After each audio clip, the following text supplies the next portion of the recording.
Assalamualaikum warahmatullahi wabarakatuh. Selamat Waalaikumsalam pagi warahmatullahi semuanya. wabarakatuh. Bertemu lagi dengan saya, modul dosen pembimbing modul Nusantara. Mungkin seperti yang teman-teman ketahui, oke, ada informasi bagi yang siap buruk silakan di-off-kan. Nah, informasi mungkin yang saya dapat, beberapa tempat sudah ada yang luring kan ya, tapi terkait regulasi, sinkronisasi regulasi dari Dikti dan Universitas Islam Riau belum sinkron untuk sama-sama luring, sama-sama bisa luring begitu. Nah, jadi kita masih adakan modul Nusantara ini dalam versi daringnya.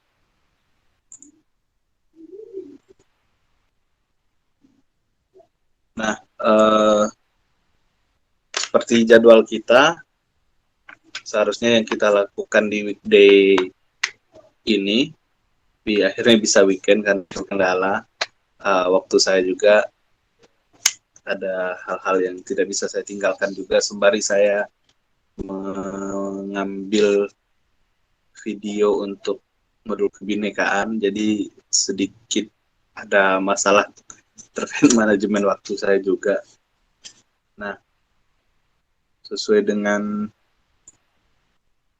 jadwal kita, kegiatan ini adalah kegiatan refleksi, di mana kegiatan ini bertujuan memperoleh perenungan atas pembelajaran yang didapat dari kegiatan kebinekaan dan inspirasi seperti itu. Artinya saya akan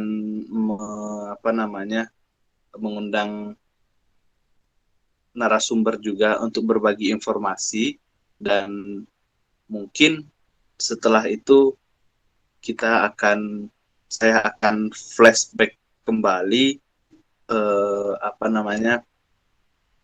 video-video yang ada, 2 video kebinekaan yang sudah saya ini, dan sinkronisasinya dengan kondisi kebinekaan, ras, keagamaan yang ada di tempat kalian berada seperti apa begitu. Nah, saya akan mereview itu juga. Nah,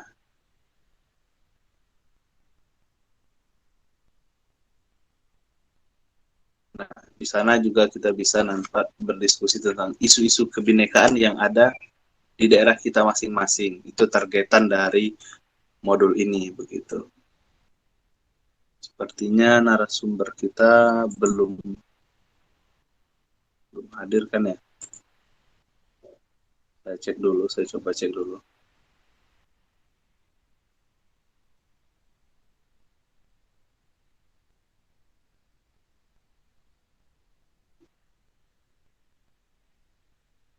Sembari menunggu, mungkin saya ingin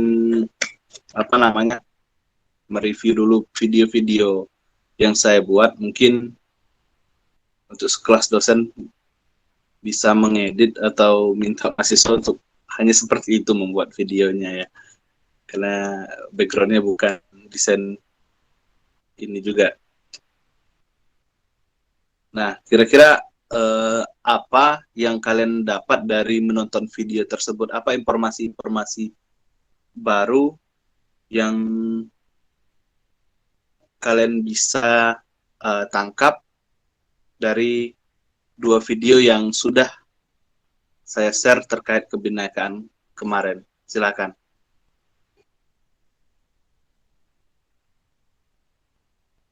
Apa hal baru yang bisa kalian tangkap di sana? Oke, mungkin Anwar, ayo.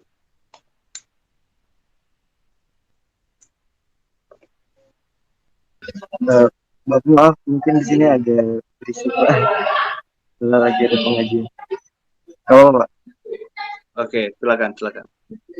ya, dari 2 video yang saya tonton kemarin, saya menjadi semakin paham bahwa Indonesia ini, khususnya Riau ini, kaya akan sekali budaya-budaya tradisi dan bahkan adat istiadat yang dari sejarah-sejarahnya itu banyak sekali yang perlu kita ketahui bersama. Karena keberagaman kekayaan Nusantara ini banyak sekali. Jadi kita semakin tahu di Riau itu ada apa saja, belajar banyak hal, dan juga bisa memupuk rasa cinta tanah air, Pak. Dan Oke, juga kamu berasal dilain, dari mana, Anwar? oh, saya dari Banten, Pak. Dari Banten. Iya, Pak.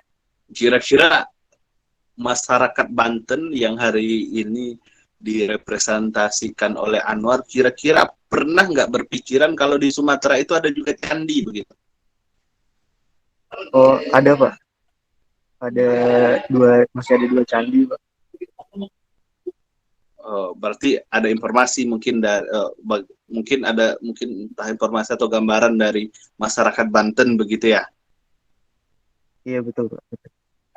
Oke. Terus mungkin di video yang kedua apa informasi terbaru yang bisa kamu tangkap di sana, Anwar? Yang kedua itu tentang di museum itu ya, Pak ya. Iya. Di museum itu saya lihat banyak sekali prasasti, terus kemudian penemuan-penemuan di Riau, banyak sekali peninggalan-peninggalannya, bisa mempelajari sejarah yang ada. Kemudian juga ternyata di Museum Riau tidak hanya ditempati dengan koleksi-koleksi yang hanya ada di Riau aja, tapi juga ternyata ada dari daerah-daerah lain juga, Pak. Yaitu dari Kalimantan, kan kemarin dia disebutkan seperti itu, Pak. Jadi banyak banget penemuannya di Riau. Gitu. Oke. Mungkin saya sedang ada kendala jaringan ya.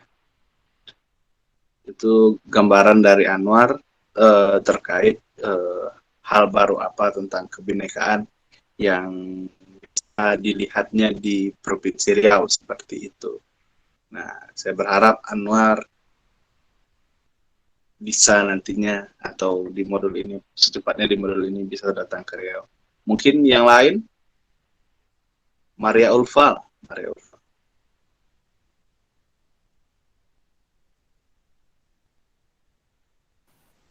Ya, hadir, Pak. Oke. Suara saya terputus kah di sana? Tadi sempat Atau putus-putus. bagus? Putus-putus ya? Iya.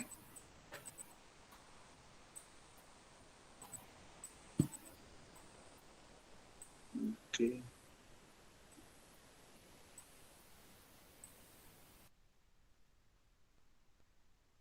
Mungkin ini terkait kendala jaringan.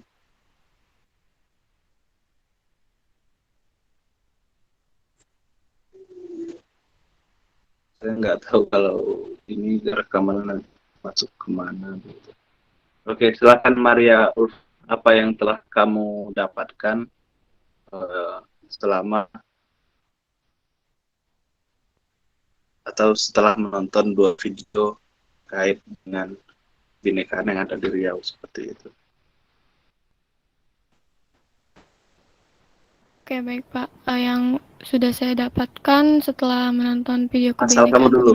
kamu dulu dari mana? Asal dari Karawang, Pak, Jawa Barat. Oke, Karawang. Oke, silakan Maria. Baik, terima kasih, Pak.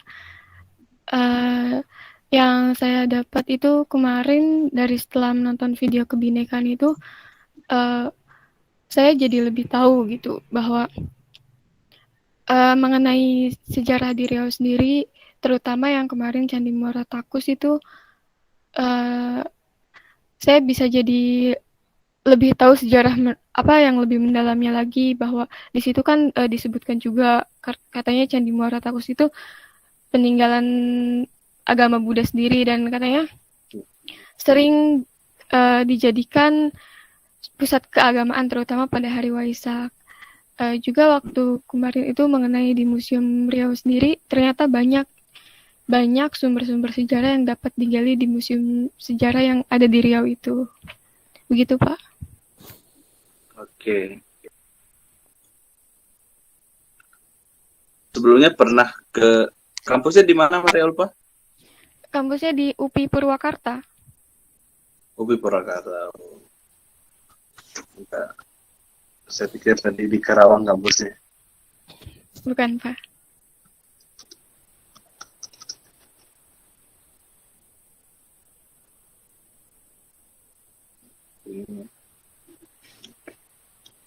Nah, sebenarnya banyak juga informasi terkait sejarah Sriwijaya tepatnya ya. Mungkin di video saya salah menyebutkan Majapahit. Nah, sejarah Sriwijaya itu juga banyak peninggalannya di Riau dan ditegaskan oleh banyak penemuan yang ada di Provinsi Sumatera Selatan begitu. Buktinya prasasti Kedukan Bukit itu menceritakan tentang sejarah bagaimana proses proses berlayarnya seorang biksu Hindu atau Buddha yang berlayar dari Cina ke India begitu. Nah, dia singgah di sini. Nah, biksu itu juga menceritakan tentang perpindahan pusat kemasyarakatan lah, kalau tidak kita atau belum bisa kita sebutkan sebagai pusat peradaban Sriwijaya yang ada di Indonesia begitu. Karena sampai saat ini secara ilmu sejarah mungkin kita tahu pusat Sriwijaya itu masih di Palembang kan, seperti itu. Tapi di Palembang sendiri tidak ada bukti otentik atau pusat peribadatan atau bekas istana kerajaan Sriwijaya itu di Palembang seperti itu. Dan yang didapat itu hanya prasasti Kedukan Bukit. Sedangkan prasasti Kedukan Bukit itu menegaskan bahwa pusat kemasyarakatan itu ada di hulunya Sungai Kampar. Nah, hulu Sungai Kampar itu ya ada di Provinsi Riau seperti itu. Ahmad Taufan.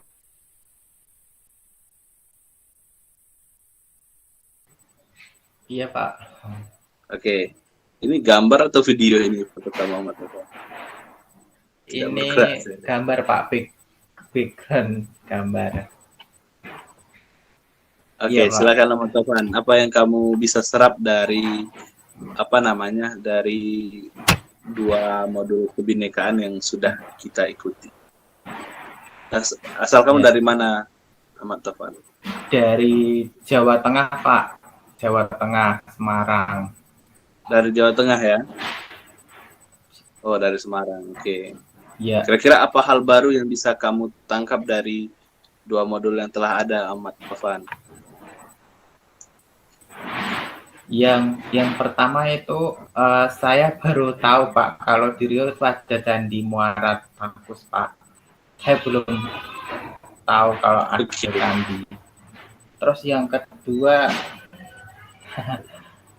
kedua itu museumnya lengkap ya, Pak. Mulai ada prasasti, ada pakaian adat, terus ada furnitur, candi-candi lengkap semua. Kalau di Semarang museumnya ya lengkap, Pak, cuma di daerah Semarang aja, Pak, di Jawa aja, di lingkup Jawa. Kamu kampus di mana, Ahmad Taufan? Di PGRI Semarang, Pak. Oke, PGRI Semarang. Asal dari Semarang juga, Taufan? Dari Rembang, Pak, Rembang, Jawa Tengah. Itu RA Kartini, Pak, pahlawannya, Pak. Ibu kita Kartini. Di situ juga ada museumnya, Pak. Oh, RA Kartini. Ada museum RA Kartini juga di daerah Rembang ya. Iya. Kalau di Semarang, apa nama museumnya?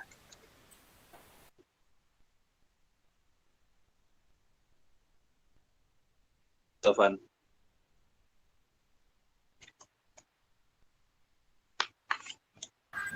Itu Pak, kalau nggak salah Muara Kaca. Nama, ya. Muara Kaca apa Muara Takus? Pak, dulu pernah ke situ Pak. Waktu semester 3 Udah berapa kali kamu pernah Pak. main ke museum? Udah lama. Ada, saya tanya dulu, udah berapa kali kamu masuk ke museum-museum apa saja?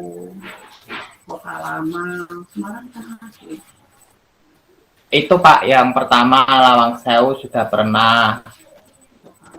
Kota Lama juga pernah. Sampokong pernah. Waktu sebelum COVID saya keliling-keliling Semarang Pak. Kalau sekarang nggak pernah sama sekali. Dari Rembang ke Semarang berapa waktu atau berapa kilometer? 5 jam Pak. 5 jam. Naik kereta? Nggak, Naik bis? naik bis antar kota. Kota yang agak besar daerah Rembang itu apa?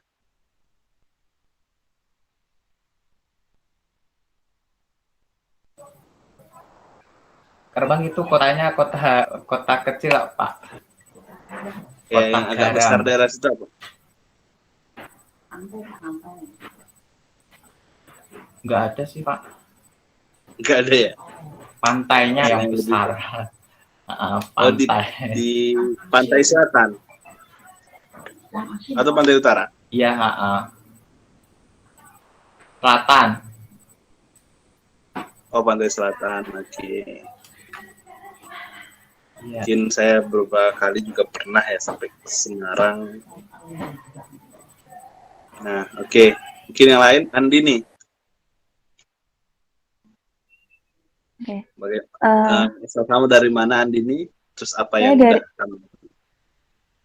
Saya dari Universitas Merdeka Madiun, Pak, domisili Magetan. Oke, Magetan.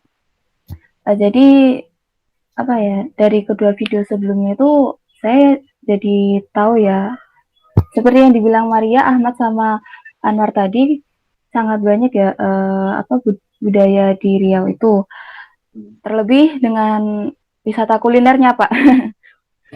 saya jadi ngiler gitu loh, pengen ke sana. Aduh, tapi masih Kamu suka pedas nggak ya, kalau kulinernya?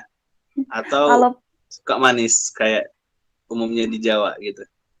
Cenderung manis pedas sih Pak. Oh, manis jadi nggak pedas, pedas banget, nggak manis-manis banget gitu. Terus di museumnya sendiri juga sangat lengkap.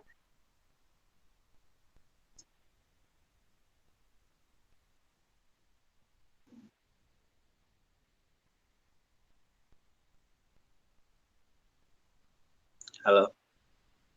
Suara saya atau suara Andini yang ini?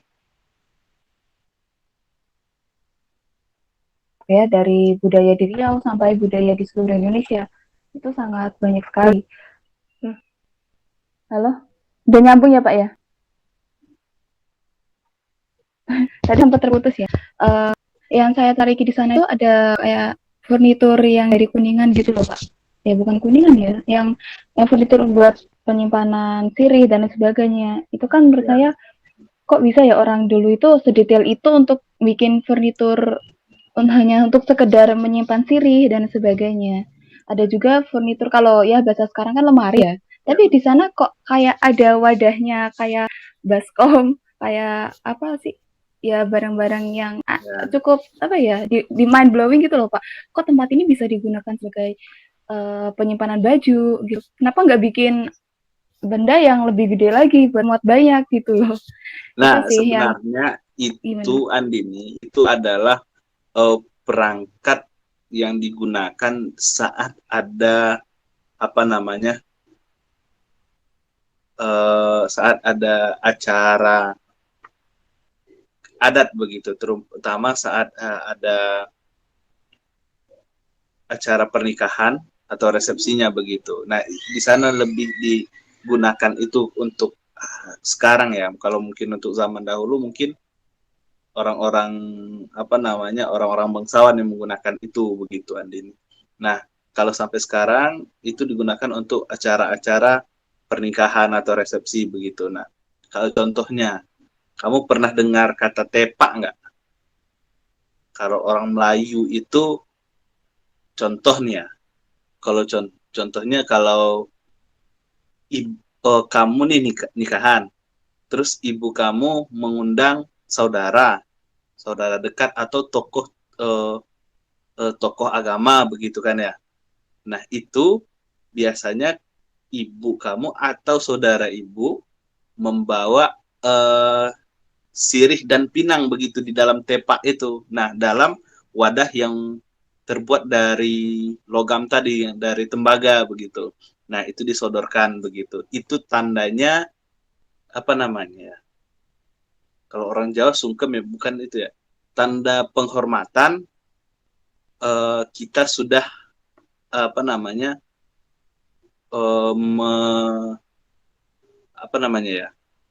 meminta dia untuk hadir di acara kita begitu. Nah, itu ada sirih, kapur, terus apalagi ya, tembakau isinya begitu. Nanti itu dikunyah.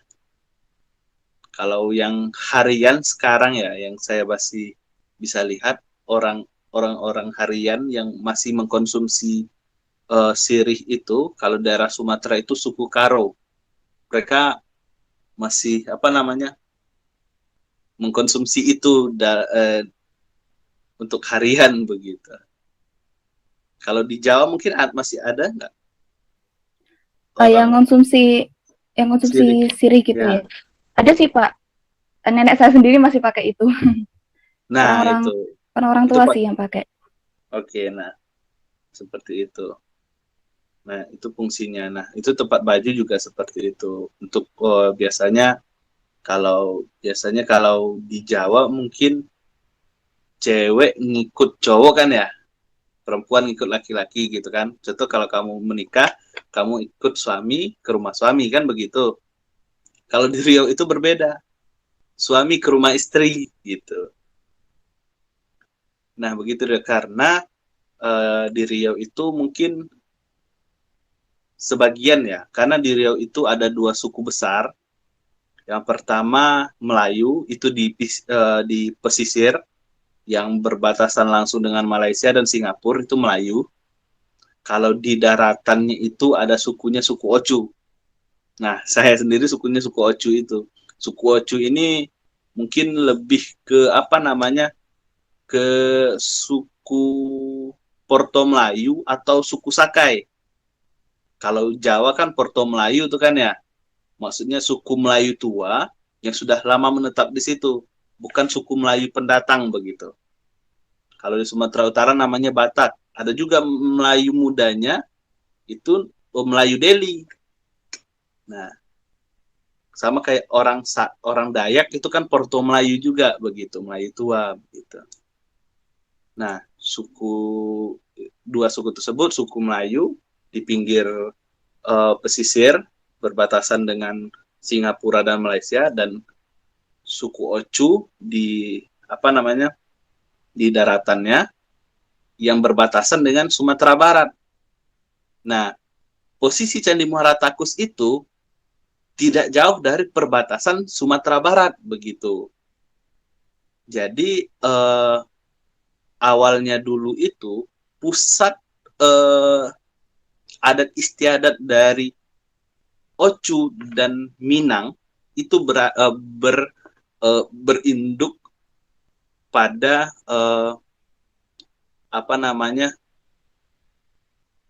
ninik mama lah, atau pemuka adat yang berada di Muara Takus tersebut, seperti itu. Begitu, Andini. Saya inilah dulu ya. Di sini saya lihat sudah hadir pemateri kita atau narasumber kita. Nanti kita setelah ini bisa lanjutkan lagi diskusi kita. ada saudara Almi. Dia ini adalah salah satu ketua pemuda yang ada di Riau, terutamanya di daerah Kampar. Nah, mungkin dia bisa sharing tentang kebinekaan dan keberagaman yang ada di Riau, seperti itu. Halo, Bapak Almi? Sudah bisa dinyalakan mic-nya? Halo, Assalamualaikum. Salam. Suara saya udah masuk? Sudah, mungkin bisa dinyalakan kameranya, Pak, supaya kita bisa. Oke. Oke. Baiklah semuanya, mungkin kita bisa gali informasi terkait kebinekaan dan keberagaman ras, suku bangsa, dan keagamaan yang ada di Riau dari narasumber kita di pagi ini, begitu. Nah, sebentar ya, saya ingin share. Ini berapa orang pesertanya, Pak Abdal? Ada 20 orang, Pak. Cuman di sini ada juga LO. Istilah dari diktinya sekarang LO atau asisten dosen lah ya. Oke. Satu orang, saudara Ade. Tadi saya lihat ada. Sebentar ya, Pak ya. Saya cari materi Pak Almi dulu.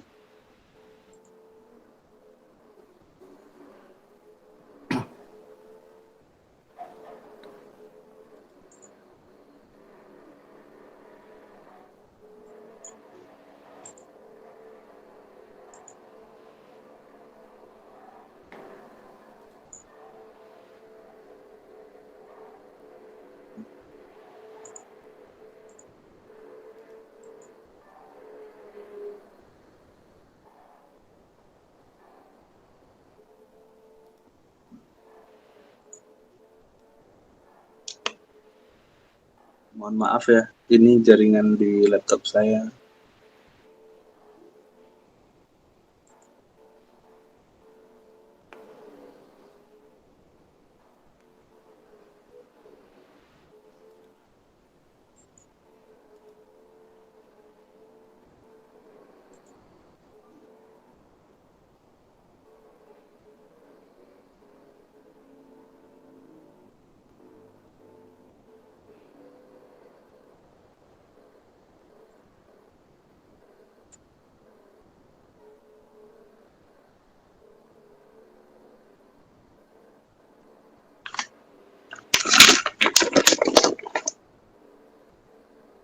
Oke, Pak Almi, silakan dimulai.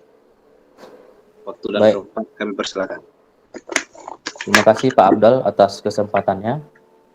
Adik-adik yang saya banggakan, Assalamualaikum warahmatullahi wabarakatuh. Selamat pagi untuk kita semua. Di sini saya diminta untuk memberikan suatu materi tentang Riau, yaitu bagaimana itu Riau, kemudian keberagamannya, kemudian kalau dibilang orang Riau ini, kalau kita keluar, kebetulan saya S1 saya itu di Medan, kemudian S2-nya di Bandung, di Unpad. Jadi mungkin melihat-lihat suku budaya, kebiasaan masyarakatnya, mungkin lebih beragam saya jumpai. Saya tinggal di Riau, lahir di Riau, kemudian kuliah di Medan, kemudian di Bandung. Banyak perbedaan yang kita bisa bandingkan bagaimana melihat Riau secara khusus gitu kan.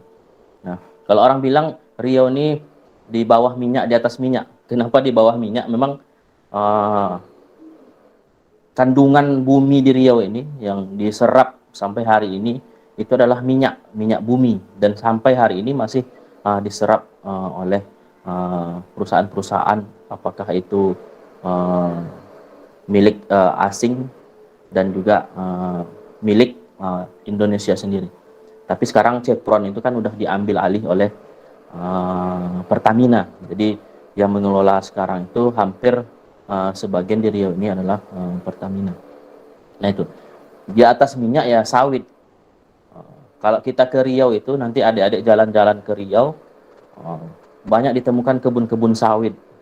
Nah, jadi ini yang ditangkap orang, apa itu Riau, kemudian bagaimana suasana di Riau itu. Kalau dilihat hari ini, ya panas ya, suhu di Riau ini panas. Kadang kalau malam tuh hujan, siang terik matahari, jadi suhu di Riau ini berubah-ubah gitu. Kalau di Sumbar itu kan dingin kan, cuacanya. Kalau di Riau ini panas, kemudian kalau dingin itu beberapa bulan yang lalu itu termasuk luar biasa dinginnya. Nah itu kondisi Riau.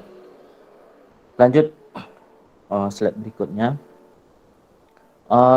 Untuk materi ini saya berawal dari sejarah nama Riau ini. Kenapa dikatakan namanya Riau gitu kan? Nah, ini berawal dari suatu bahasa, itu Portugis, ini cerita lama ya. Nah, ini ada ekspedisi militer Portugis dulu dikirim ke Riau ini. Di sini ada sungai besar namanya Sungai Siak. Satu Sungai Siak, yang kedua adalah Sungai Kampar. Nah, ini sungai terbesar yang ada di Riau. Ada yang lain seperti Sungai Rokan dan Sungai Tapung, itu adalah sungai-sungai kecil yang ada di sini. Nah, sungai di sini dulu dimanfaatkan untuk kegiatan masyarakat. Bisa diminum, mencari ikan, dan sebagainya. Nah, Portugis dulu pernah mengirim tim ekspedisi untuk menelusuri Sungai Siak ini. Sungai Siak ini besar dan bisa dilewati oleh kapal besar, dan ini sampai sekarang masih dimanfaatkan oleh perusahaan-perusahaan, kemudian negara untuk menyalurkan sumber daya alam yang ada di Riau. Nah, pada masa itu dibilang Rio ya, bahasa Portugis Rio itu kan sungai kan. Nah itu, kemudian masa kolonial Belanda disebut Riau. Nah, Rio itu hampir sama mungkin bahasa orang Belanda dengan Portugis. Kemudian di Riau sendiri, Riau itu bahasa Melayu itu riuh. Riuh tahu kan riuh? Heboh. Kemudian karena sini pusat perdagangan dulunya, masuk keluarnya kapal-kapal antar negara, antar bangsa itu sangat aktif lah, boleh dikatakan seperti itu. Jadi menjadikan Pulau Sumatera ini sangat menyibukkan perdagangan yang ada di pelabuhan-pelabuhan yang ada di semenanjung Sumatera ini. Kemudian dulunya Riau ini adalah gabungan dari Sumatera Barat, Jambi, dan Riau. Nah, ini disebut juga dengan Sumatera Tengah. Lanjut slide-nya. Sumatera Tengah. Sumatera Tengah inilah yang menyatukan antara Sumatera Barat dan Jambi. Namun setelah adanya gerakan yang dilakukan oleh pemuda Riau ketika itu, tahun 1954 di Kota Pekanbaru, nah mulailah bergerak pemuda-pemuda ini dalam Badan Kongres Pemuda Riau, kemudian berinisiatif memisahkan diri untuk menjadikan Provinsi Riau menjadi salah satu provinsi yang terpisah dari Sumatera Barat dan Jambi. Nah, itu. Kemudian disahkan di Bandung ketika itu dalam konferensi yang dirapatkan oleh Dewan Perwakilan Rakyat Daerah ketika itu di sementara. Nah, di Bandung, kemudian disahkan tahun 57. Jadi 7 Agustus 57 itu Riau terpisahlah dari Sumatera Tengah ini, antara Sumatera Barat dengan Jambi. Nah, itu sejarah dari Riau ya. Kemudian berkomitmenlah rakyat Riau ketika itu bagaimana kabupaten yang ada ketika itu adalah Kabupaten Kampar, kemudian ada Bengkalis namanya, kemudian ada Indragiri dan Kepulauan Riau. Nah, itu dijadikan otonomi tingkat 1 ketika itu, atau provinsi, boleh dikatakan seperti itu hari ini. Kemudian niat bagaimana supaya bangsa Indonesia bersedia tinggal dan mencari nafkah di Riau tanpa memandang perbedaan suku. Ini adalah komitmen dari awal didirikan Riau. Jadi bukan hanya suku tertentu saja yang tinggal di Riau ini, tapi berbagai suku memang dikomitmenkan ketika berdirinya Riau ini adalah untuk menjadikan Riau ini adalah untuk semua suku gitu. Kemudian implementasi berbagai usaha untuk mewujudkan tujuan Provinsi Riau. Jadi pusat bisnis, investasi dari luar. Nah, ini yang menjadikan Riau semakin hari ini memang ini komitmen dari awal. Kemudian yang keempat, komitmennya adalah tuntutan agar pembentukan Provinsi Riau disamakan dengan pembentukan berbagai provinsi seperti di Aceh, kemudian Nusa Tenggara, Kalimantan, dan Sulawesi. Nah, ini jadi Riau ini memang dari awal adalah dipersiapkan untuk semua orang yang siapa saja rakyat Indonesia yang ada di Indonesia ini bisa tinggal di Provinsi Riau ini. Nah, itu. Kemudian bicara tentang kabupaten, ada 12 kabupaten yang ada di Riau ini. Ada namanya Kota Pekanbaru. Siapa yang pernah ke Pekanbaru? Ada yang pernah ke Pekanbaru? Pekanbaru ini adalah ibu kota provinsinya. Kalau di Riau ini ibu kotanya provinsi, kota Pekanbaru itu kecil sebenarnya. Di tengah-tengah Riau ini ada kota Pekanbaru, nah itulah ibu kotanya. Nah, di samping Pekanbaru itu ada Kampar, kemudian ada Rokan Hulu, kemudian Rokan Hilir ini Rokan Hilir ini berbatasan langsung dengan Sumatera Utara. Nah, jadi dari Pekanbaru ke Medan itu 12 jam perjalanan. Nah, jadi kalau adik-adik naik bus nanti dari Pekanbaru ke Medan itu 12 jam. Berangkat umpamanya jam 5 sore atau jam 6, itu subuh atau jam 7 udah nyampe di Medan. Nah, itu jaraknya. Kemudian kalau ke Sumbar itu sekitar 6-7 jam. Nah, lebih dekat ya. Kalau dari Bandung ke Jogja lah, kalau naik kereta kan, Bandung ke Jogja 8 jam. Nah, itu jaraknya. Jadi Kampar, kemudian ada Rokan Hulu, Rokan Hilir, Pelalawan, Siak, dan satu ada kota Dumai. Selain Pekanbaru ada kota Dumai juga. Ini kota pelabuhan, ini bertempat adanya perusahaan-perusahaan besar di sini. Ada kapal-kapal besar untuk mengangkut sumber daya alam dan sebagainya. Ini di kota Dumai ini. Kemudian Bengkalis, ini dekat ke kepulauan. Kemudian ada Kuantan Sengingi, Indragiri Hulu, Indragiri Hilir, dan Kepulauan Meranti. Nah, ini ada 12 kota yang ada di Riau ini. Yang ada di Riau. Nah, kemudian untuk keberagaman kita di Riau ini ada berapa tuh ya? 6 agama yang ada di Riau ini. Mungkin lanjut. Nah, di Riau ini. Kalau dilihat slide yang ditampilkan itu, 87% itu beragama Islam. Itu. Jadi memang kalau dilihat dari suku memang Melayu mendominasi, dan agama Melayu itu kebanyakan Islam. Kemudian ada juga suku Jawa di sini. Suku Jawa juga sebagian besar beragama Islam. Kemudian suku Batak. Batak juga ada di sini. Batak itu dari Sumatera Utara. Kemudian ada Sumatera Barat, orang Minang. Itu juga hampir di setiap kabupaten atau di Riau ini ada mengisi dari suku Minang ini. Nah, itu. Kemudian ada Kristen. Kristen ini 9% lah. Kemudian Buddha ada 2%, Katolik ada 1%, Konghucu hampir 0,03, dan kemudian Hindu. Nah, inilah yang ada keberagaman yang ada di Riau. Kalau dilihat dari secara umum, memang Melayu itu identik dengan Islam, ya kan? Karena tidak terpisahkan bahwa asal muasal dari bagaimana berkembangnya agama Islam juga masuk di daerah-daerah perairan kan, dan laut gitu, pelabuhan-pelabuhan, kemudian menyebarkan Islam antar pedagang-pedagang. Nah, itu yang menjadikan Melayu lebih dekat dengan agama Islam. Kemudian lanjut, kalau kita lihat petanya seperti ini, adik-adik juga bisa mengakses nanti. Ini saya ambil di DPM PTSP Riau. Bisa dilihat berapa pendapatan asli daerahnya. Nah, ini tinggal klik petanya, silakan dilihat nanti memakai browser masing-masing. Nah, ini lebih detailnya di sini. Ada 12 kabupaten tadi, ada saya tidak bacakan lagi. Nah, Pekanbaru itu di tengah itu tadi. Nah, ada Kampar. Nah, saya berada posisinya sekarang di Kampar. Ibu kotanya Bangkinang. Nah, itu. Next. Nah, kita bicara tentang wisata. Nah, ini ada wisata alam. Nah, wisata alam ini tentu luar biasa ya.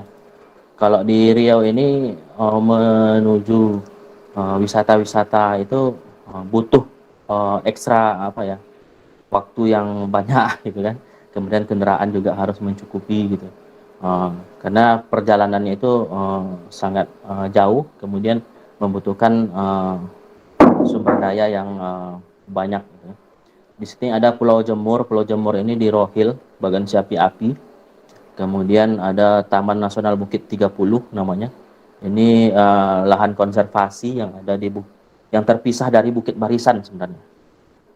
Nah, ini ada perbatasan dengan Provinsi Jambi. Jadi ini masih asli dan ini dilindungi oleh negara.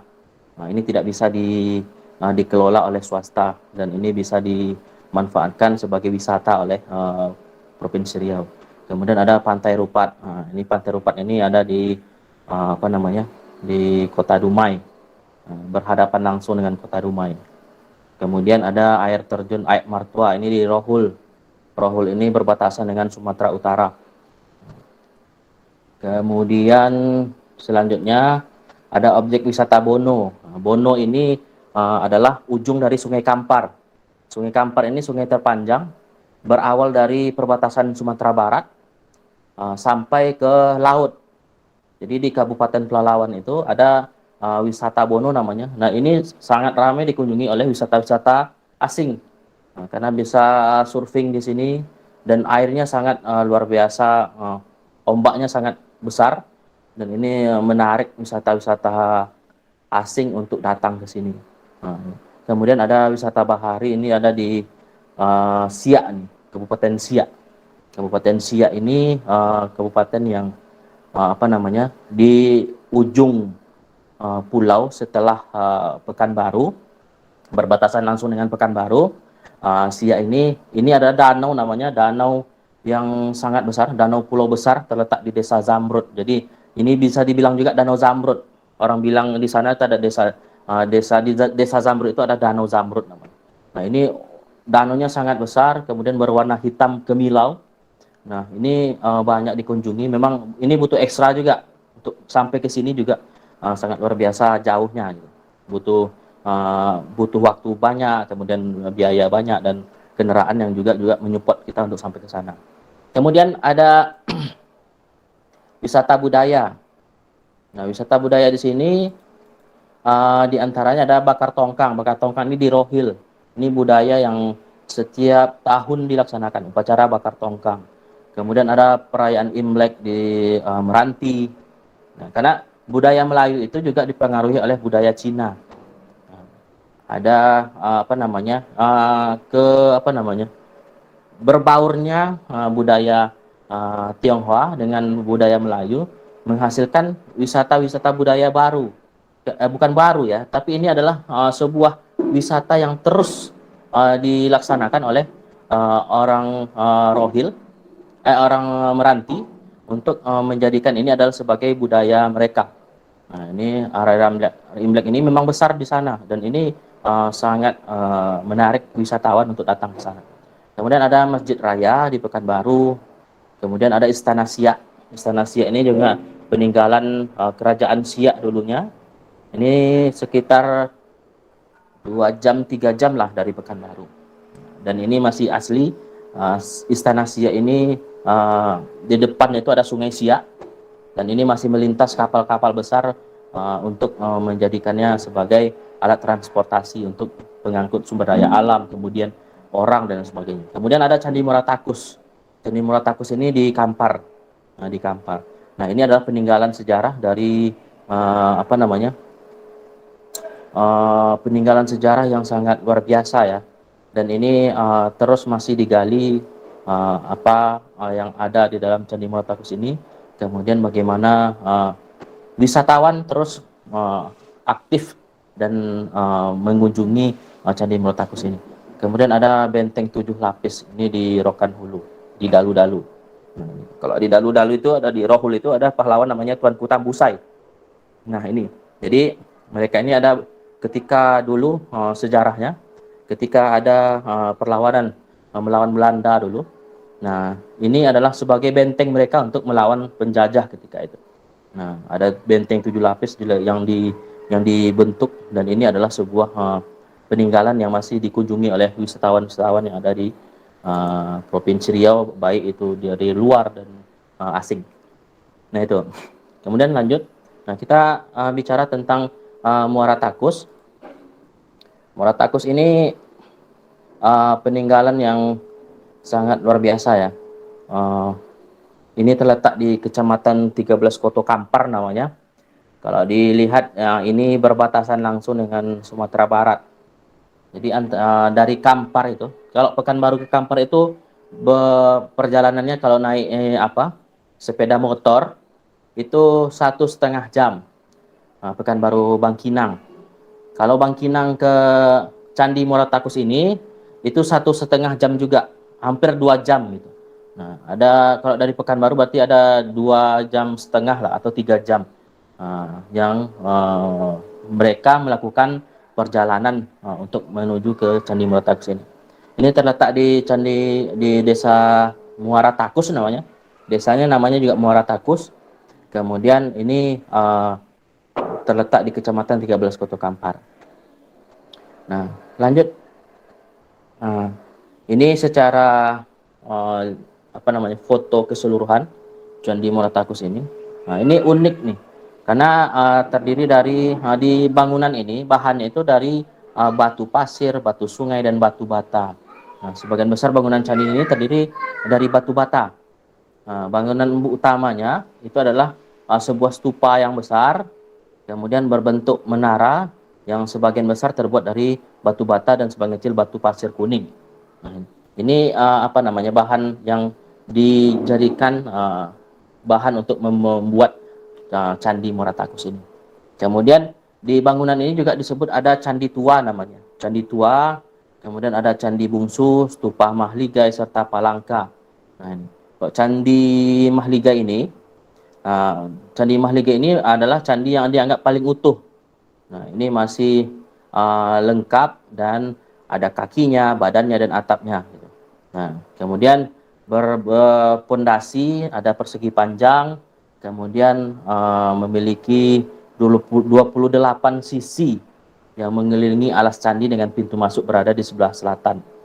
Nah, kemudian ada Candi Tua namanya.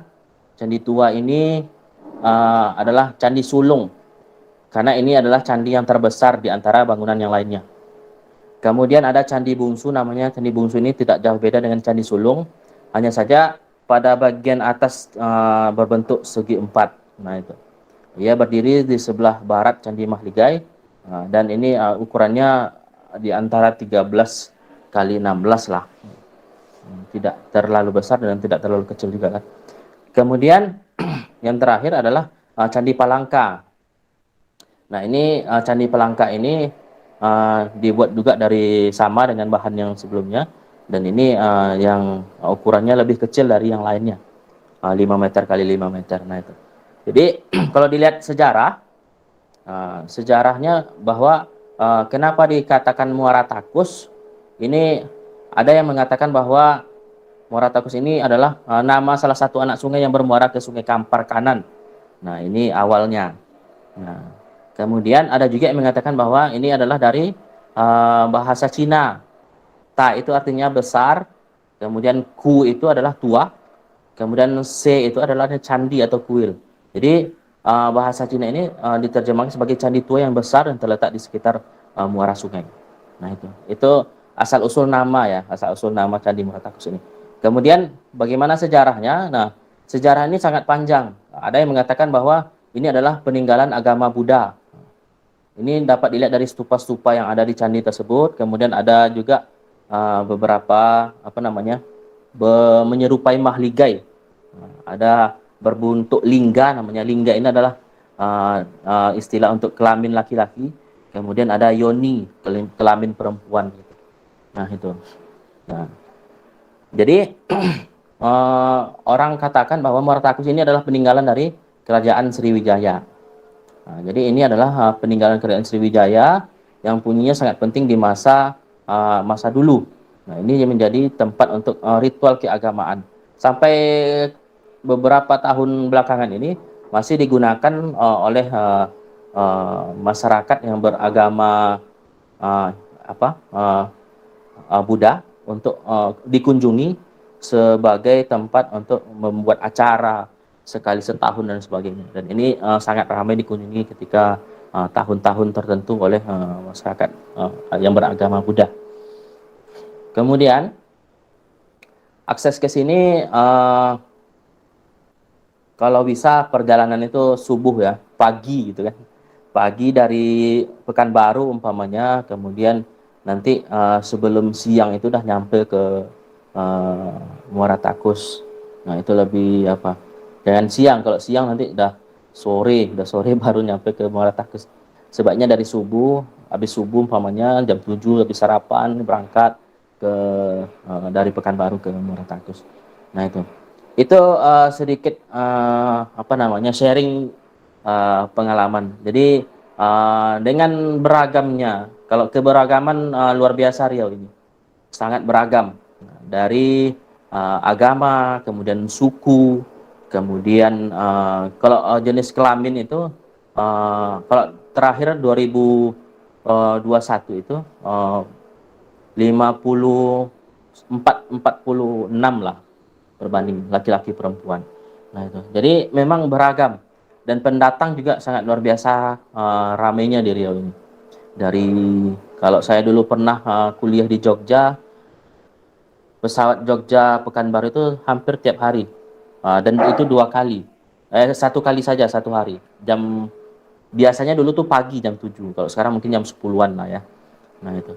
Jadi memang keberagaman dari Jawa sana, apakah itu Jogja, Bandung dan sebagainya, itu sangat luar biasa. Mereka bukan hanya mencari penghidupan di sini, tapi tempat mereka berbisnis. Mereka punya kebun di sini, punya usaha industri dan lain sebagainya. Dan itu memang sharing ketika jumpa ya, memang kebun mereka besar-besar di sini. Orang-orang dari Jogja. Nah, ini memang pusat investasi karena ini dekat dengan Malaysia. Kalau kita ke Malaysia itu lewat Batam. Jadi Batam itu sekarang kan Kepulauan Riau. Riau itu dulu dengan Kepulauan Riau itu satu. Nah, sejak berpisah, nah ini dari pesisir dengan daratan itu berpisah. Nah, itu. Jadi Batam ke Malaysia itu sangat dekat. Bahkan kalau kita berdiri dari pantai itu nampak Malaysia itu di seberang sana. Nah, itu dekat. Jadi distribusi hasil kekayaan alam yang ada di Riau ini sangat cepat disalurkan baik itu ke Malaysia dan Singapura. Jadi kemudian orangnya juga beragam gitu. Dari berbagai macam suku, kemudian ini menjadikan Riau lebih menarik. Kalau orang katakan ketika jumpa, Riau ini besar ya katanya.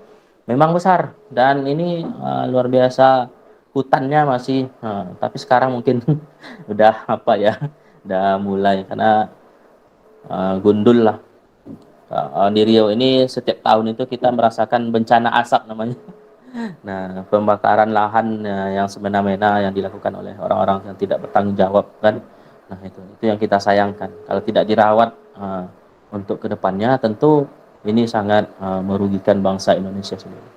Mungkin itu yang bisa saya sharingkan untuk pagi ini. Mudah-mudahan bermanfaat. Dan ini yang terakhir ini adalah kalau adik-adik nanti ke Bangkinang, ke 13 Koto Kampar itu tak jauh dari Muaratakus itu ada namanya Gulamo. Nah, ini sangat luar biasa. Ini pakai kapal ke dalam, dan ini tempat yang sangat indah. Kalau saya katakan ini adalah surga tersembunyi yang ada di Provinsi Riau. Mudah-mudahan ada waktu ke Riau, kita berjumpa dan bisa menikmati alam. Ya. Kalau kondisi ya cuaca memang panas, kemudian kalau di kadang-kadang dingin, kadang panas, berubah-ubah. Karena di sini kebun ya, kebanyakan kebun. Gitu. Atau di pinggir-pinggir sungainya sungai banyak di sini. Dan itu masih dimanfaatkan. Nah itu. Mungkin itu yang bisa saya sampaikan, Pak Abdal. Terima kasih atas waktu yang diberikan. Apakah ada tanya jawab? Bagaimana? Oke, maaf tadi mikrofon saya mati. Terima kasih pemaparannya kepada Pak Almi tentang bagaimana Riau dari kacamatanya Bapak Almi seperti itu. Tadi sudah dijelaskan bagaimana wilayah yang ada di Riau, bagaimana potensi industri yang ada di Riau, bagaimana potensi wisata, baik itu wisata keagamaan, baik itu wisata alamnya begitu. Cuman kalau untuk wisata alam minusnya Riau ini satu, seperti yang Pak Almi bilang tadi, sangat panas. Suhunya di sini berkisar naik turun itu 40 derajat Celcius. Jadi sangat panas begitu. Jadi gerah gitu. Nah, begitu kondisinya di Riau. Oke, mungkin ada yang ingin bertanya langsung ke Pak Almi, silakan. Kita buka sesi tanya jawab. Mohon izin bertanya, Bapak. Oke, silakan Husnul.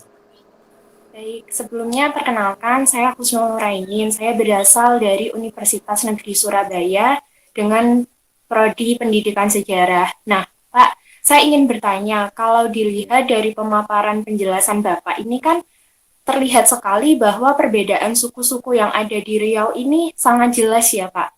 Nah, kemudian saya berpikir bagaimana cara masyarakat Riau ini dapat membangun toleransi yang kuat di antar warganya begitu Pak, sehingga mereka bisa sinkron dengan masyarakat-masyarakat pendatang ini, gitu Pak. Ya, jadi ini sangat menarik ya. Saya juga kadang kagum dengan kondisi masyarakat yang ada di Riau ini. Kenapa kagum?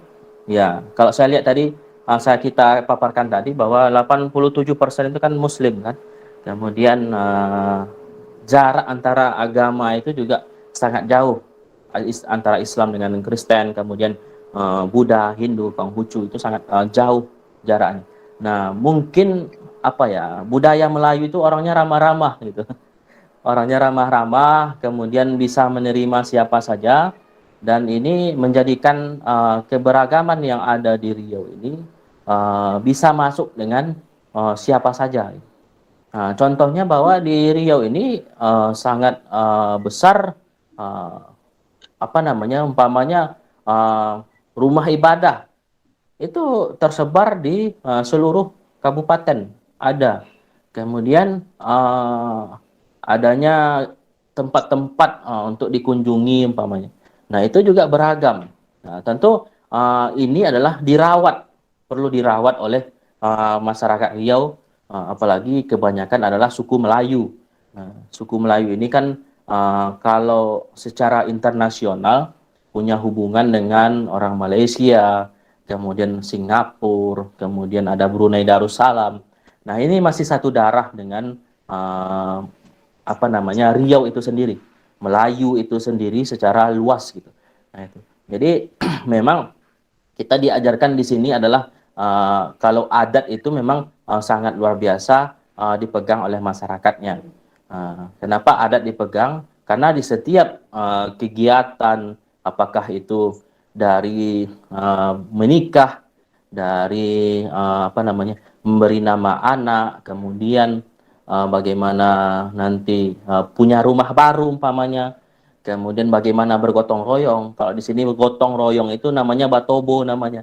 Batobo itu kita punya sawah umpamanya, ada di kampung itu punya sawah, satu peta itu, satu coupling sawah itu dikerjakan bersama-sama. Nah, ini. Jadi ini memang budaya yang semangatnya kebersamaan. Kebersamaan yang dibentuk oleh budaya yang ada di Melayu itu sendiri gitu. Jadi kalau di sini ada namanya apa namanya? Dulu itu ada penggilingan tebu namanya.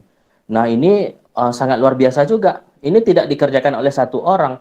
Penggilingan tebu ini dibuat dari batang kelapa yang sangat panjang. Kemudian menggerakkannya ini adalah bersama-sama mengeliling. Jadi ditumpu dengan pohon kelapa, batang kelapa yang lain. Kemudian diletakkan tebu ini di bawah, di tengahnya itu. Kemudian ini berkeliling untuk menggiling tebu ini. Nah, ini kerja bersama yang dilakukan untuk menggerakkan apakah itu ekonomi, kemudian pertanian, hasil pertanian. Nah, ini menjadi sebuah budaya yang tidak asing di Riau sendiri gitu. Umpamanya buat rumah umpamanya. Nah, itu bergotong royong mengerjakannya. Kalau di sini adanya rumah lontio. Rumah lontio itu adalah terbuat dari kayu dan ini bisa dipindahkan. Rumah ini tinggi, ada tonggaknya di sudut-sudut rumah ini. Dan ini kalau umpamanya mau dipindahkan, dipindahkan secara bersama-sama. Tidak bisa sendiri. Dan ini bisa dipindahkan rumah ini. Umpamanya kita punya apa namanya, anak dan punya menantu umpamanya, dan dia mau punya rumah dan mau pindah umpamanya, dan udah dibuat di tanah yang lain umpamanya, dan ini bisa dipindahkan dan ini dikerjakan bersama-sama.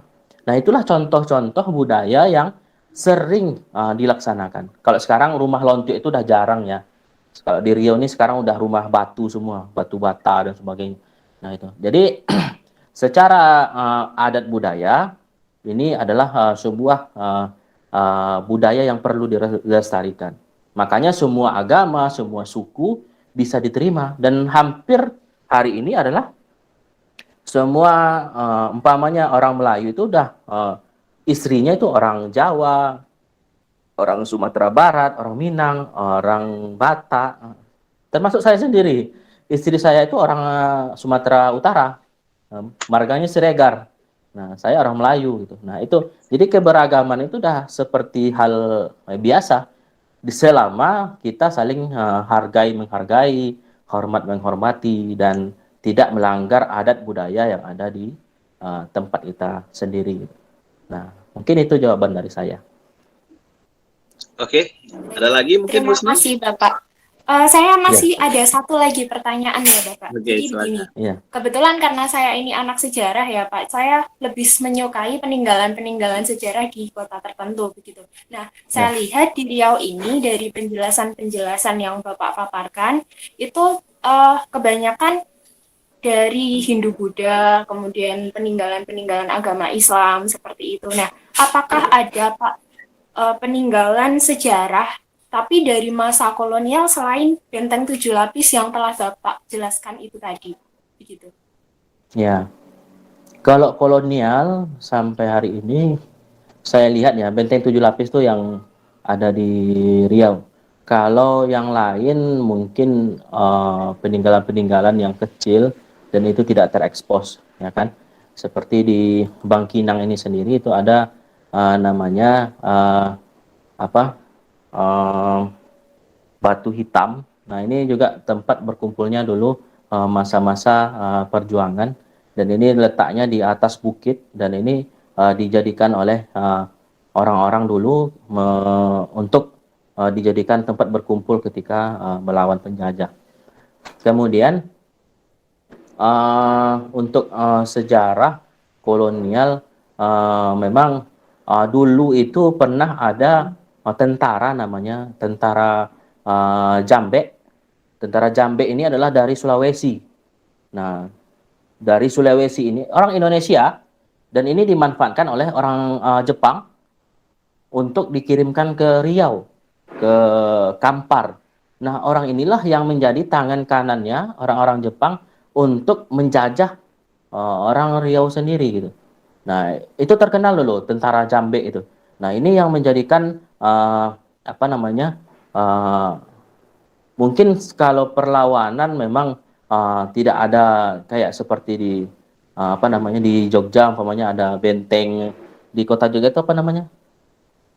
Yang di Malioboro itu, saya lupa. Van der Kolk apa? Iya, ada namanya Pak, tapi itu bahasa Belanda. Saya Ya, bahasa kurang Belanda. fasih menganunya. Ya, kalau di Riau itu di Rohul itu benteng 7 lapis itu, dan sekarang masih ada. Nah, kalau peninggalan-peninggalan sejarah Belanda dan apa itu memang mungkin Riau ini mungkin kebanyakan sungai ya, sungai, kemudian hutan. Jadi tidak terlalu menarik mungkin oleh penjajah dulu untuk membangun bentengnya di sini.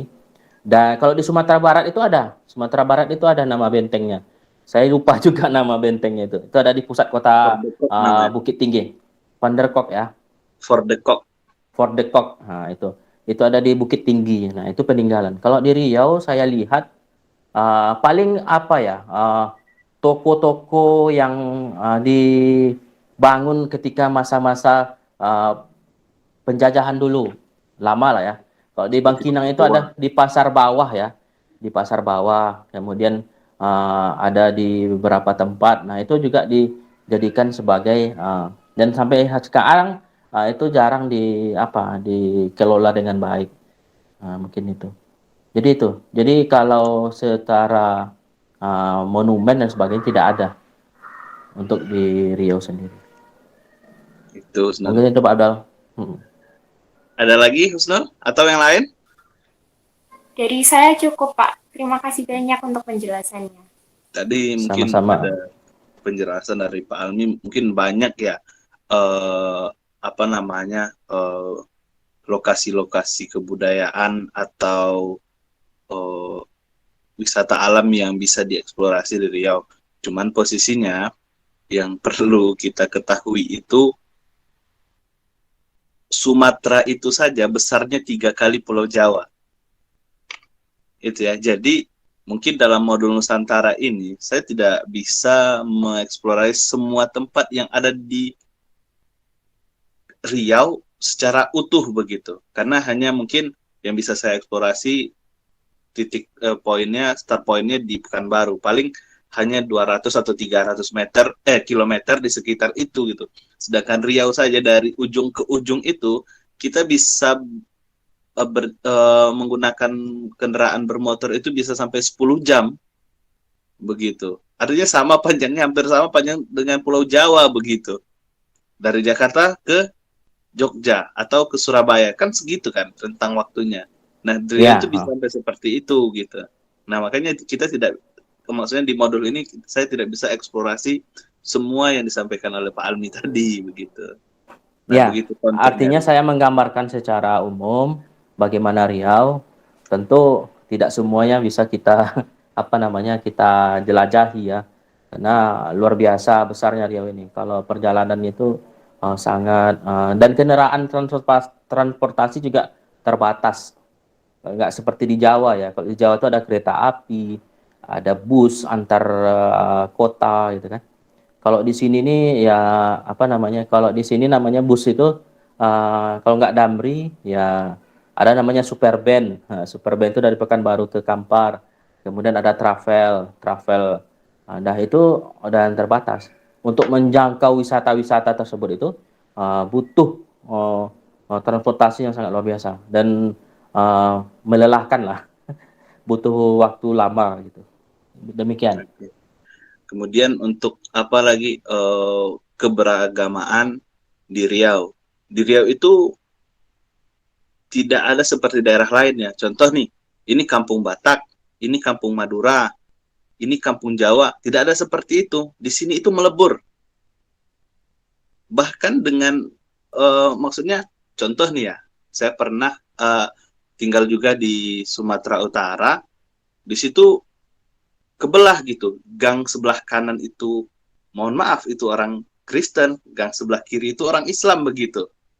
Nah, jadi di Riau itu tidak ada seperti itu, mereka melebur. Tapi saling menghargai, begitulah konsep toleransi yang ada di Riau. Mungkin ada pertanyaan mungkin dari Mahda, ini saya belum pernah dengar suaranya.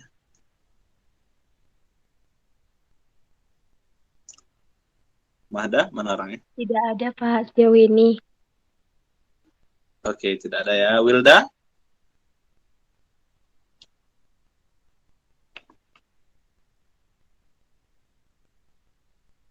Mira? Saya, Pak. Pak, saya mau izin bertanya, Pak. Oke, silakan. Ya, tadi kan sebelumnya Bapak bilang bahwa di Riau ini dalam bermasalah lingkungannya sering terjadi kabut asap. Ya. Kemudian yang ingin saya tanyakan adalah apakah tidak ada tindak lanjut dari pemerintah setempat untuk menanggulangi bencana tersebut? Oke, Terima kasih, Pak. terima kasih Mira. Mungkin bisa dijawab dulu oleh Pak Almi. Silakan. Untuk bencana, kalau di sini bilang bencana ya, Ya. asap ini udah bencana, boleh dikatakan seperti itu. Nah, ini penanggulangannya sangat luar biasa. Bahkan Pak Jokowi juga udah berapa kali ke Riau lah ya, saya perhatikan. Dan itu tindakannya itu memang tindakan dari pusat, bukan daerah lagi gitu. Bahkan juga Malaysia, Brunei itu sampai mengirim bantuan untuk membantu memadamkan api yang ada. Karena di Riau ini adalah gambut ya, gambut itu mudah terbakar. Dan kalau di peta Indonesia itu, di Riau ini adalah nama istilah gambut itu. Gambut ini tidak bisa diapa-apakan. Dibangun tidak boleh, kemudian dibuat kebun juga ya terbatas. Nah itu. Jadi memang ini yang menjadikan asap ini, kebakaran itu sangat cepat. Gitu. Apalagi musim-musim panas. Tidak sudah lama nggak hujan umpamanya. Nah itu menjadikan kadang ya mohon maaf perusahaan-perusahaan besar, karena sini perkebunan ya, ada karet, ada sawit, ada lain-lain sebagainya. Nah untuk membuka lahan itu mereka membakar, itu masalahnya. Nah itu yang sering kita dengung-dengungkan, kampanyekan supaya tidak membakar lahan untuk membuka lahan baru. Nah, itu yang kita sering dilakukan oleh pemerintah untuk mencegah kabut asap ini. Dan ini ya sanksi-sanksi telah diberikan, dan kita sayangkan kadang-kadang memang yang melaksanakan, siapa yang menyuruh, siapa yang disuruh itu yang menjadikan yang membakar itu juga telah diproses lah secara hukum, banyak yang ditangkap dan sebagainya. Tapi ya dasarnya memang bandel mungkin ya kan, membuka lahan ini juga perlu petunjuk dari pemerintah, karena pemerintah sudah memberikan petunjuk bahwa tidak boleh membakar. Silakan membuka lahan, dan lahan itu juga harus ada izinnya sebelum dibuka gitu. Di sini kan banyak perusahaan yang sangat luar biasa ya. Kalau boleh dikatakan ya, saya tidak sebut nama lah, banyak lah. Dan itu adik-adik bisa carilah sendiri di browser apa saja, bisa dilihat apa aja perusahaan yang ada di Riau, apa investasi yang ada di Riau, apa perkebunan yang ada di Riau. Dan ini sangat luar biasa ketika mereka membuka lahan itu. Bahkan di sini ada juga tambang batu bara. Tambang batu bara ada, kemudian ada tambang minyak, dulu ada emas dan sebagainya.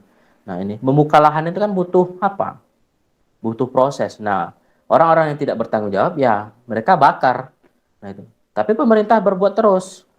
Nah tentu kita punya punya batasan ya, sebagai masyarakat tidak bisa bertindak masing-masing. Tentu juga support pemerintah, apakah pusat daerah, tentu kita butuhkan untuk mencegah adanya kebakaran lahan dan sebagainya. Demikian. Jadi begitu Mira. Jadi kalau secara ilmu geologis itu gambut itu adalah batu bara muda begitu. Jadi dengan proses fermentasi yang luar biasa, biasanya gambut itu akan mengendap. Nah, dalam proses sekian tahun, ratus tahun, dia akan menjadi batu bara begitu. Nah, makanya ketika itu terbakar, itu akan sangat sulit untuk dipadamkan. Mungkin di atas padam, tapi 10 meter di bawah permukaan tanah itu, dia masih kebakar, nanti naik lagi gitu. Jadi sangat susah itu menanggulanginya, dan mungkin tindakan dari pemerintah saya pikir sudah cukup, sudah cukup dalam mengatur itu secara baik dari regulasi atau implementasinya di lapangan. Mungkin ada yang ditanyakan lagi, Mira? Sudah cukup, Pak. Mira ini perempuan atau laki-laki?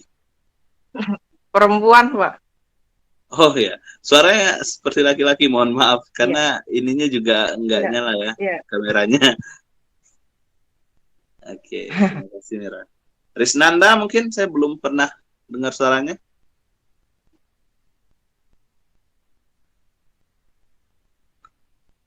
Vina?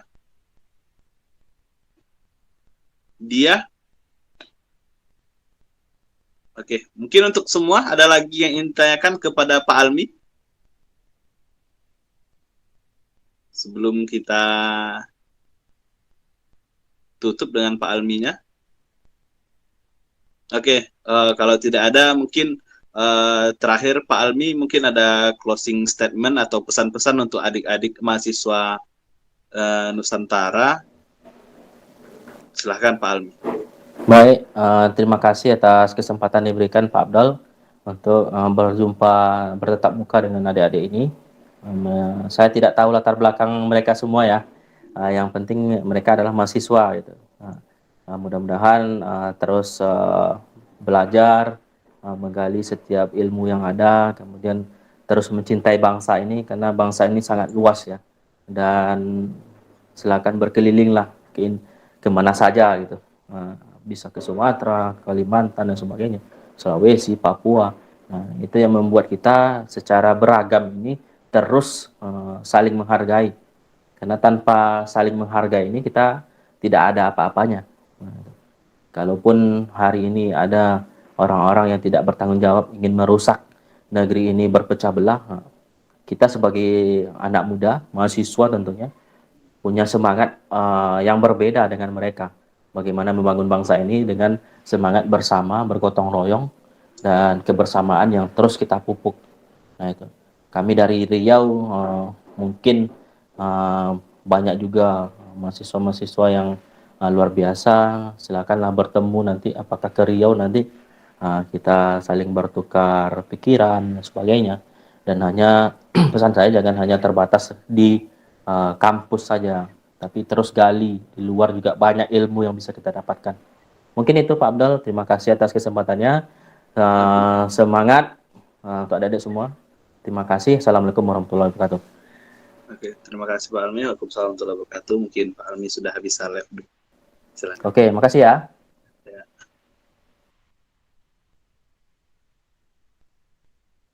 Oke, rekan-rekan mahasiswa semua,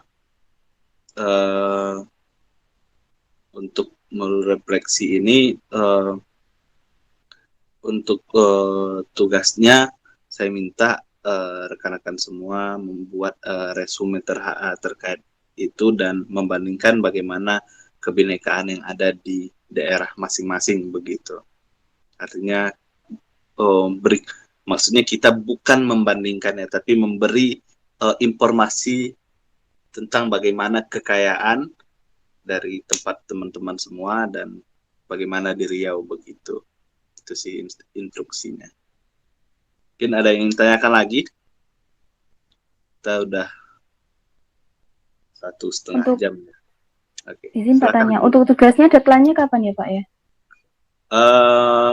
Besok lah saya buat ya. Oh iya. Di Spada Pak atau di? Di Spada tetap.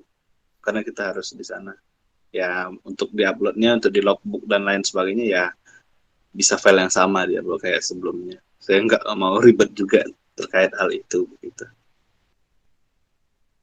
Bapak izin bertanya Pak. Oke Anwar, silakan. Kalau untuk yang tugas minggu ini yang tentang kebinekaannya itu gimana, Pak? Kemarin saya sudah sempat nge-tag video tentang itu, cuman saya belum bisa bertemu langsung dengan narasumbernya. Mungkin dalam minggu ini juga saya bisa ketemu itu Senin apa Selasa begitu ya. Nanti mungkin saya upload jadi Rabu begitu. Kemudian modul selanjutnya itu nonton bedah film ya. Jadi kita maunya bagaimana? Kita bedah filmnya nonton bareng atau ditonton masing-masing dulu? Nonton bareng dulu saja, Pak. Nonton bareng nggak apa-apa, Pak. Ya, Nonton barengnya mau dijadwalkan kapan? Santai kah, malam atau bagaimana? malam enggak apa-apa, Pak. Weekday ini lah. Malam lah ya. Ya. Biar agak kita kebut Ya, juga modul bisa, kebinekaannya. Maksud saya begini, target saya itu ini planning saya pribadi ya, bukan by konsep dari Dikti ya. Karena apapun ceritanya, rekan-rekan semua banyak dengan ini, saya juga merasa juga nggak pas lah pertukaran mahasiswa cuma dengan nonton film begitu ya. Target saya kalau suatu hari nanti di akhir tahun ini rekan-rekan mahasiswa di sini berkesempatan datang ke Riau, walaupun itu cuma 2 bulan ataupun sebulan, tetap kita datang. Nah, nanti kita fasilitasi buat kita kunjungin semua tempat itu, cuman dalam durasi yang lebih singkat, mungkin begitu target saya. Tapi secara modul, kita selesaikan secepat mungkin. Kalau saya bisa maksudnya ya, saya mohon izin juga, karena banyak juga kegiatan saya begitu. Bisa dipahami kali ya? Jadi masukannya untuk yang nonton film itu bisa lah malam ya. Bisa, Pak. Karena saya pikir tidak Bisa, ada Pak. interaksi apapun. Mungkin kita prolog dan sedikit, kemudian nonton film, nanti kita ulas sedikit, kemudian baru kita buat resumnya, begitu saja menurut saya. Bisa ya, mungkin atau malam atau apa gitu ya. Maksudnya di hari santai lah, kita nggak usah tegang-tegang juga untuk nonton filmnya begitu. Mungkin ada lagi yang ditanyakan? Bapak mohon izin. Oke, Arianti. Maaf Pak, saya belum bisa on cam karena suaranya putus-putus kalau on cam. Izin Oke. tanya Kenapa Bapak? Ya, silakan Arianti. Ya, izin tanya terkait presensi Bapak. Saya kira yang kemarin presensi itu dialihkan ke hari ini. Jadi yang kemarin belum bisa presensi itu gimana Pak? Oke, siap. Nanti setelah ini saya rubah. Insya Allah nggak ada masalah itu. Baik, Bapak terima kasih Pak. Oke, Arianti. Yang lain? Bapak izin bertanya, Pak. Oke, silakan Anwar. Itu presensinya by apa ya, Pak? Answer assignment atau Iya, download itu atau aja. apa? Iya, dengan itu kan saya minta buat resume, dan deadline-nya seperti yang ditanyakan Andi ini tadi, besok gitu ya. Ya, presensinya by itu aja. Answer assessment itu. Jadi terhitung attend kalau jawab itu tugasnya, Pak ya? Ya, kalau mengupload tugas begitu. Baik, terima kasih. Saya pikir nggak terlalu berat ya, karena tugas yang sama juga yang mesti diupload, kecuali mungkin beda-beda. Mungkin ini. Oke, ada lagi yang ditanyakan?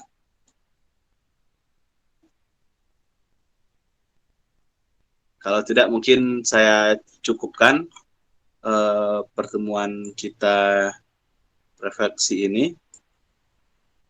Saya tutup. Billahi taufiq wal hidayah. Assalamualaikum warahmatullahi wabarakatuh. Waalaikumsalam warahmatullahi Selamat siang.